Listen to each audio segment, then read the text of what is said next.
Hello दोस्तों, मेरा नाम है सागर। स्वागत करता हूं आप सभी का हमारे यूट्यूब चैनल सागर बेंच में।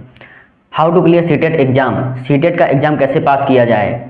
दोस्तों, ये वीडियो उन लोगों के लिए है जो सीटेट का एग्जाम पहली बार देने जा रहे हैं या जो सीटेट का एग्जाम कई बार दे चुके हैं, लेकिन किसी कारणवश उन लोगों का सीटेट का एग्जाम अभी तक क्लियर नहीं हुआ है। तो चलिए दोस्तों, आज इस वीडियो के माध्यम से हम जानेंगे कि सीटेट के एग्जाम में आपको क्या क्या करना है जिससे कि आपका सीटेट का एग्जाम पहली बार में ही क्रैक हो जाए, या जो कई बार दे चुके हैं एग्जाम उन्होंने क्या गलतियां अपनाई होंगी जिसकी वजह से उनका सीटेट का एग्जाम क्लियर नहीं हुआ होगा।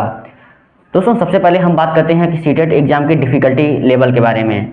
जैसा कि दोस्तों आप लोगों को पता है कि सीटेट का एग्जाम अब ऑफलाइन होने लगा है, और ऑफलाइन का एग्जाम और ऑफलाइन पेपर जो है ना, अब हालिया जो एग्जाम्स हुए हैं ये एग्जाम्स काफ़ी टफ पूछे गए हैं।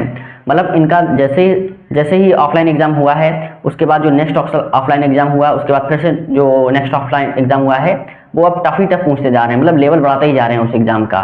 तो इसका मतलब ये है कि जो नेक्स्ट एग्जाम होने वाला है सीटेट का वो भी अब टफ ही आएगा।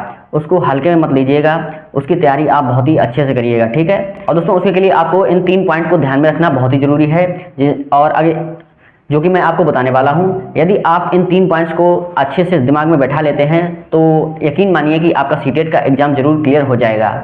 दोस्तों, पहला पॉइंट है सिलेबस का। जी हाँ दोस्तों, किसी भी एग्जाम को क्रैक करने के लिए उसका सिलेबस का ज्ञान होना बहुत ही जरूरी है, क्योंकि यदि आपको सिलेबस का ज्ञान नहीं होगा तो आपको समझ में ही नहीं आएगा कि हमको क्या पढ़ना है और क्या क्या पढ़ना है और कैसे पढ़ना है। तो इसी के लिए क्या है कि दोस्तों, आपको सीटेट के लिए या किसी भी एग्जाम के लिए आप मान लीजिए आपको सिलेबस का ज्ञान होना बहुत ही जरूरी है। तो ठीक है दोस्तों, इसीलिए से आप सीटेट के एग्जाम के लिए अपने सिलेबस को बाकायदा प्रिंट करवा लीजिए और सिलेबस को बहुत अच्छे से बारीकी से समझ लीजिए कि उसमें क्या दिया गया है और कौन कौन से पॉइंट हैं, ठीक है। तो आप सिलेबस को अच्छे से समझ लीजिएगा। सेकेंड पॉइंट है दोस्तों सीडीपी। जी हाँ दोस्तों, सीडीपी जो कि सीटेट के एग्जाम में लगभग 50% रोल अदा करती है। और कुछ लोगों को दोस्तों मैंने देखा है कि वो कंटेंट की तैयारी करते रहते हैं लेकिन सीडीपी को इग्नोर कर देते हैं। वो सोचते हैं कि चलो मैं सीधे डायरेक्ट इसको एग्जाम में ही देखूंगा कि जो क्वेश्चन आएगा उसको शायद डायरेक्ट जो है ना एग्जाम में ही क्लियर कर दूंगा, एग्जाम में ही उसको टिक कर दूंगा। लेकिन अब ऐसा नहीं है, क्योंकि अब क्या है कि सीटेट का जो सीडीपी का जो पोर्शन है वो कॉन्सेप्ट के बेस पे आने लगा है, ठीक है। तो इसलिए आपको सीटेट के सीडीपी को भी पढ़ना पड़ेगा और उसके एक एक कॉन्सेप्ट को अच्छे से बारीकी से समझना पड़ेगा, ठीक है दोस्तों। तो इसलिए आप सीडीपी को भी इग्नोर मत कीजिएगा, सीडीपी को बहुत अच्छे से कवर करिएगा। थर्ड एंड लास्ट पॉइंट है दोस्तों, वो है प्रीवियस ईयर पेपर।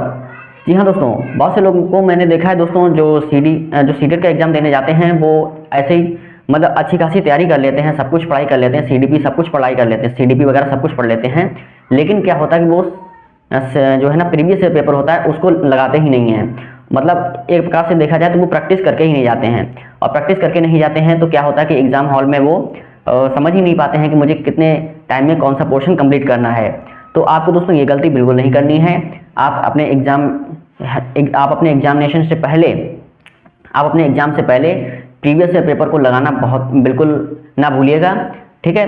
तो आप प्रीवियस ईयर पेपर को जरूर लगाइए, क्योंकि ऐसा होता है कि प्रीवियस ईयर पेपर से हमको क्या होता है, बहुत हेल्प मिल जाती है कि किस प्रकार से सवाल पूछे जा रहे हैं या किस प्रकार से जो क्वेश्चंस हैं वो पूछे जाएंगे। और कभी कभी ऐसा भी हो जाता है कि रिपीट हो जाते हैं क्वेश्चंस, लेकिन हालांकि ऑफलाइन पेपर में अभी ऐसा नहीं हो रहा है कि क्वेश्चंस रिपीट नहीं हो रहे हैं, लेकिन फिर भी आपको प्रीवियस ईयर पेपर लगाना बहुत ही जरूरी है, ठीक है दोस्तों। इन 3 पॉइंट्स को आप जरूर ध्यान में रखिएगा और इनको अच्छे से फॉलो करिएगा। यकीन मानिए कि आपका सीटेट का एग्जाम जरूर क्लियर हो जाएगा। चलिए मिलते हैं ऐसे किसी नेक्स्ट टॉपिक के साथ, तब तक के लिए जय हिंद, वंदे मातरम।